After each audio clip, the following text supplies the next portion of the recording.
Agora é tempo de conhecermos todos os detalhes acerca do novo acordo de mobilidade entre os países da CPLP. Quem está comigo para comentar sobre isso é o advogado Marco Bian. Marco, muito boa tarde e muito bem-vindo. Que tema bom, não é? Muito obrigado. Um tema que já é tema já há alguns anos. Este acordo, estamos a falar desde que? 2014, 2016? Na verdade, a CPLP tem desde a sua fundação este propósito de estreitar a mobilidade entre os seus povos.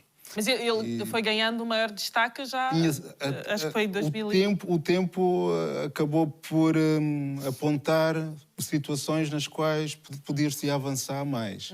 E este acordo é um sinal disso e também um marco para que se avance ainda mais. Ainda que seja só, não necessariamente todos ao mesmo tempo, mas alguns, o acordo prevê que haja estreitamento atento às especificidades de cada país, o que significa que, se calhar, em vez de serem todos ao mesmo tempo, se calhar vamos passar a ver estreitamentos entre um ou outro e não necessariamente todos. Ok. Segundo me consta, Portugal era o grande entrave aqui neste acordo, não é? Portugal tinha uma grande restrição, não só Portugal, também outros países que estão inseridos em comunidades regionais em África, mas Portugal, a União Europeia, tem regras muito restritas, porque quem claro, entra... Estamos a falar de entrar para Portugal, não é? É entrar no espaço precisas Schengen. Propriamente de um visto para ir a Espanha. Aliás, tu não tens uma portagem em Espanha que tens que apresentar a documentação. E esse era, Portugal tinha, e a cautela no acordo, é o cumprimento dos regulamentos comunitários e das demais obrigações comunitárias. Esse era um grande entrave, digamos assim. Portugal tinha essa condição que tinha de respeitar e parece que encontrou solução para que funcione, para que possa estreitar com a CPLP sem descurar das obrigações com a União Europeia. Esse equilíbrio parece que se conseguiu e avançou-se um bocadinho, nota-se que há um avanço.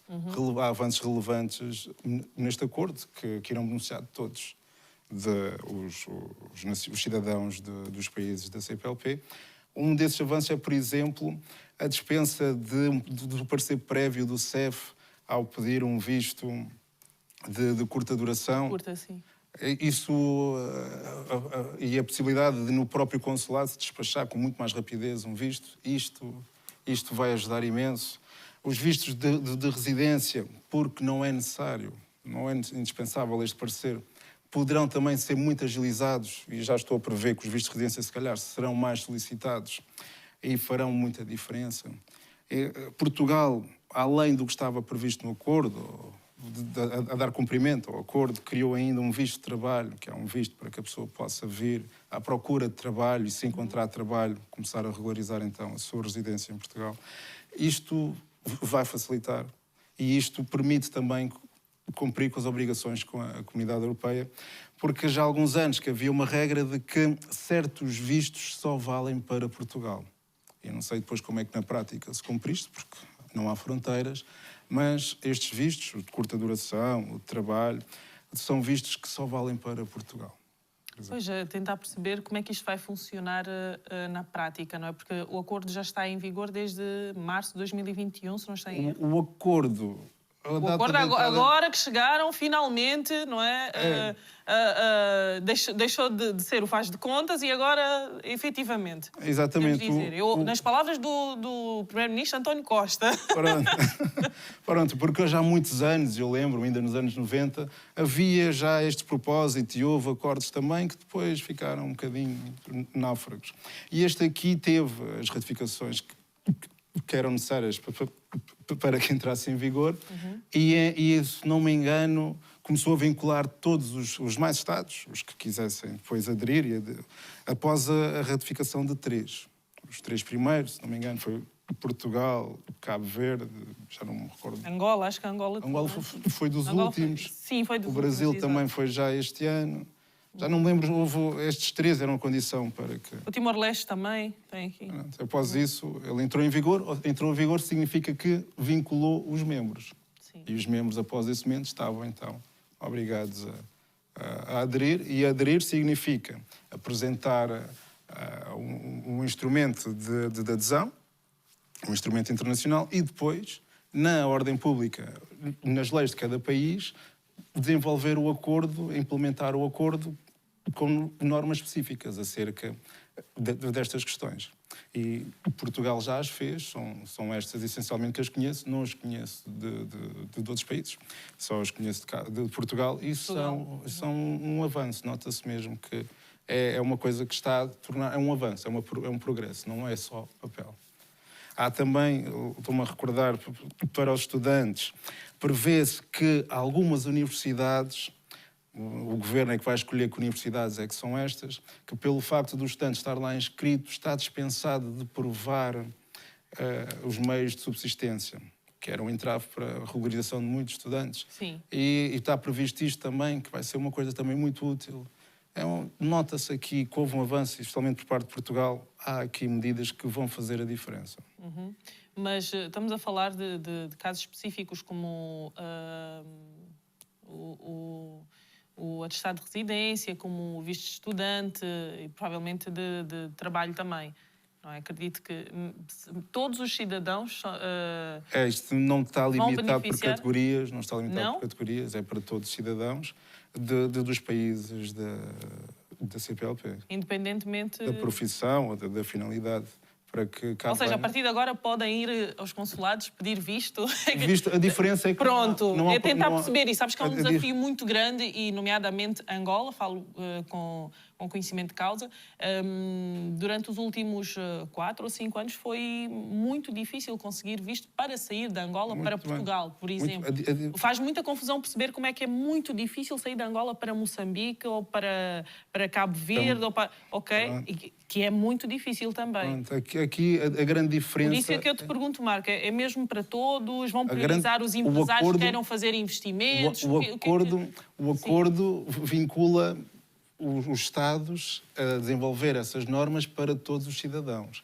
Depois eu não sei como é que vai ser na prática em Angola, em Cabo Verde, nos outros países. Em Portugal, estas medidas de que falei são nestes termos e não estão condicionadas a essas finalidades. Claro. Mas o acordo prevê isso. Pode ser que... E a grande diferença em relação a Portugal é a dispensa do parecer prévio do SEV. Pronto, já é uma grande ajuda no que respeita à emissão dos vistos. Em relação aos outros Estados, estas dificuldades de circular entre Angola e Moçambique, por exemplo, eu não desconheço as normas, mas o acordo obriga a que haja esta... Está a CPLP, não é? Portanto, exatamente. Membros. Exatamente. O acordo obriga a que essa facilitação exista. Portanto, devem criar normas para facilitar isso. Essa circulação nestes países. E para já, quais são os grandes efeitos que tu tens notado deste acordo? O que é que mudou? O que é que ainda vai mudar? Estamos a falar de algo muito recente já como efetivo, não é? Muito bem. Os grandes efeitos. Na prática, por exemplo, no meu escritório, não me recordo de uma situação em que tenha aplicado já esta lei nova. A lei é muito recente. Se não me engano, é de julho, ou agosto, ou setembro. Sinceramente, já não me recordo, mas a lei é muito recente. E ainda não tenho uma questão em que tivesse aplicado. Onde é que eu vejo um efeito prático, se calhar ainda vai-se notar ainda mais? É a respeito das cartas de condução. Pronto, ia chegar aí também. Acho que isso já se falou desde o ano passado, começou esta novidade de que as cartas dos países da CPLP podem... Houve uma alteração. Sem haver aquela necessidade de chegar num determinado país e mudar para a carta daquele país que esteve em vigor até pouco tempo atrás. Acho que para quem viesse de Angola tinha até 190 dias para trocar... 185 dias ou 195. Ou 90, já acho que não era aí, tanto, era 90 para aí. Era para aí isso. E há uma grande diferença. E a diferença tem que ver com o quê? Tem que ver com que havia a obrigação de... as cartas estrangeiras dos países que... Porque os países, o tratamento era todo igual. Por exemplo, o Brasil era parte da Convenção de Viena relativa à circulação de veículos. E por causa disso ele tinha um tratamento diferenciado. E o Brasil e Cabo Verde, com esta nova lei, têm um tratamento diferenciado. E porquê estes dois? Porque estes dois são parte da Convenção de Viena sobre a circulação de veículos. Os que não são, os demais países da CPLP, vão-se manter um bocadinho no regime em que estava anteriormente, que é, dentro de um certo período de dias, pode-se usar a carta do país original, sem obrigação de a trocar. E estas normas são muito importantes. Porquê? Porque após esse prazo, não cumprindo essa condição, a pessoa está a conduzir no país estrangeiro sem carta. Sem carta, sim. E, normalmente, acho que em quase todos os países da CPLP, isto será crime. Isto é crime. Portanto, é uma norma que tem de ser, tem de se ver com muita atenção e com muito cuidado esta questão. Então, e cidadãos de dupla nacionalidade, por exemplo, que têm... Eu sou angolana, tenho a carta de Angola, e sou portuguesa, tenho a carta portuguesa. A questão, a nacionalidade aqui não faz a diferença. Qual é que faz a diferença e o que é que mudou em julho para cá, em Portugal? Mudou que havia a obrigação de, após o tal prazo, ter de se trocar as cartas, mesmo aos países aderentes a esta convenção, e agora a norma mudou. Diz que esta obrigação já não se aplica aos países da CPLP que sejam aderentes de uma das duas convenções sobre a circulação de veículos. Okay. E os países que são aderentes são o Brasil. O Brasil tem uma questão que aderiu com algumas reservas, e é preciso perceber se dentro destas reservas, se essas reservas descaracterizaram a adesão do Brasil a esse acordo. E o Brasil já tem há muitos anos um acordo com Portugal, e o Brasil aderiu à Convenção de Viena nos anos 80, e já em 2000, no princípio deste século, já tinha um acordo com Portugal e limitava a um tal período de tempo, que são uns 180 e tal dias. Em relação a Cabo Verde, há uma diferença, que em 2018 aderiu a esta convenção. E não aderiu com tantas reservas. E aqui vai ser interessante perceber, porque, de acordo com a lei tal como ela está agora, as cartas de Cabo Verde já não têm obrigação, após os 180 e tal dias, os 190, terem de ser necessariamente trocadas. Dentro da CPLP, este é o único que está em condições disso. E o Brasil, com aquela questão que tem de se ver caso a caso. E isto são questões que não sei se o IMT irá resolver administrativamente e esclarecer de uma forma cabal que estes países podem, que os titulares de cartas emitidas por estes países podem circular, que esta norma é de agosto, entrou em vigor em agosto, é muito recente. E fala-se muito sobre isso, alguns cidadãos do Brasil e de Cabo Verde já conhecem, mas têm estas dúvidas porque é uma questão que é muito sensível. Porque claro, se não for exatamente assim, podem estar a conduzir sem carta e incorrer num crime. Mas o que a lei aponta de uma forma muito clara para isto: Brasil e Cabo Verde, Brasil com um bocadinho uma condicionante diferente e com algumas dúvidas, digamos assim, mas em relação a Cabo Verde não tenho tantas dúvidas. Ou seja, achas que é uma responsabilidade acrescida aqui a própria CPLP, no sentido de, se calhar, vamos criar uma carta CPLP? Não, a questão tem a ver com se os países emissores cumprem com as normas internacionais que se exige a emissão da carta, então esta carta é igual à minha. Não é indispensável que eu faça aqui uma revisão, até porque a revisão era meramente administrativa, era uma recepção quase, era uma transformação do título estrangeiro num título português. E agora, se calhar, é um bocadinho descomplicar isto. Se cumpre com as normas internacionais, se a tua é feita da mesma maneira que a minha, então não preciso estar aqui com muitos problemas. É esta um bocadinho a lógica que faz esta recepção plena, digamos assim. Ok, muito bem. Está prevista, mas não se aplica a todos, conforme expliquei. Ok. Ou seja, já perceberam aí em casa que ainda assim têm que cumprir com as regras de trânsito. Vamos então para tentar perceber... Falamos dos ganhos, né, com uma carta de condução, mas que outros exemplos, Marcos, nos traz aqui? Eu vou tentar focar agora na área do empreendedorismo, né? Sabemos que a África depende muito do investimento externo. Achas que é uma mais-valia também agora este... Será mais-valia porque a facilidade de circular entre os Estados vai facilitar certamente o investimento direto do estrangeiro. Isso é certo. E o grande interesse de Portugal, confessado, né, sem complexos, é de que a mão de obra em Portugal, né, cresça com estas novas medidas. Porque porque há falta disso na Europa, falta de mão de Claro, obra na Europa. estás a ter uma imigração muito... Eu acho um bocadinho lamentável.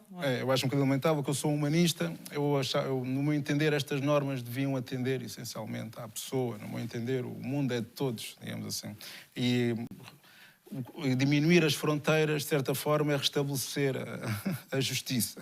Né? Mas diminui-se as fronteiras com interesses económicos, essencialmente. E Portugal tem esta lógica, a União Europeia, de aumentar a mão de obra. E pronto, serve, né? As pessoas ficam satisfeitas também. Muitas delas o querem também melhorar economicamente a esse propósito. No que respeita ao investimento direto, e as normas que já existiam já facilitavam muito. E em relação a isso, já havia acordos bilaterais, em relação a isso, o dinheiro circula sempre mais depressa de pessoas no mundo capitalista. As pessoas podem viajar mais, podem consumir. Também, Claro. Fará essa diferença. Muito bem, acho que ficamos esclarecidos. Marco, gostei muito destas dicas.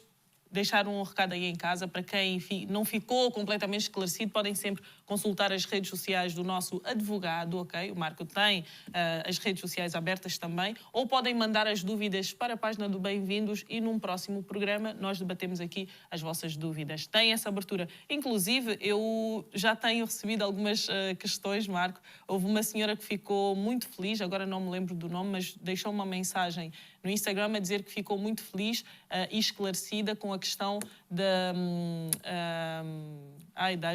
pensão de alimentos, exatamente. Okay. Ficou mesmo feliz porque não tinha noção de muita coisa que foi para aqui esclarecida. Então, se sentem que estão a receber este apoio em casa, deem-nos também o vosso feedback, porque é muito importante para continuarmos a fazer melhor, não é? Muito bem, é isso mesmo. Este serviço é para isso. É para exatamente.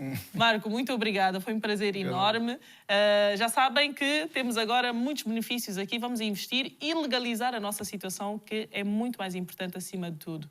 Obrigada, Marco. Muitos beijinhos e até a próxima. Muito obrigado. Beijinhos.